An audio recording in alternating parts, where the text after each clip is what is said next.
Escalating tensions between Russia and Ukraine are expected to have a knock-on impact on the local economy as energy and raw material prices continue to rise. Our Min Suk-hyen takes a closer look at the economic fallouts. It's now just a matter of time. The ongoing Russia-Ukraine crisis is expected to send oil prices above $100 per barrel, with some energy analysts saying they could rise to $120 or even higher. Should that be the case, South Korea's economic performance is likely to be affected since the country's economy is highly dependent on crude oil. A recent study shows that oil prices at $100 per barrel are projected to cut South Korea's growth rate by 0.3 percentage points and raise inflation by 1.1 percentage points. And if oil prices top $120 a barrel, the country's growth rate would fall further and inflation would climb higher. In other words, the effects of the conflict would add to the already high inflationary pressures and inject some uncertainty into the country's economy. Local businesses are also feeling the pinch from high energy and raw material prices. And since South Korea has very few natural resources, businesses that rely on imported raw materials are seeing higher production costs. As the situation in Ukraine worsens, the price of crude oil and natural gas has been jumping since the end of last year. Prices of coal and aluminum, which South Korea mainly imports from Russia, have also surged.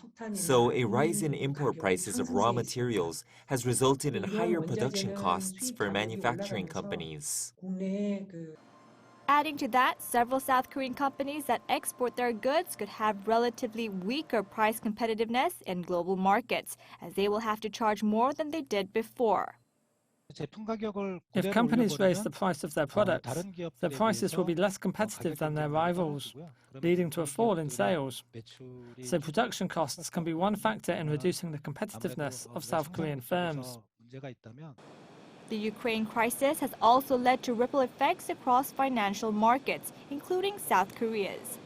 News reports about Russia sending forces into eastern Ukraine immediately drove the country's stock market down and spooked investors. Analysts say investors should expect market volatility. Depending on how the situation in Ukraine unfolds, we expect market volatility to increase. If dialogue takes place while Russia occupies Donbass, uncertainty will be resolved slightly in financial markets.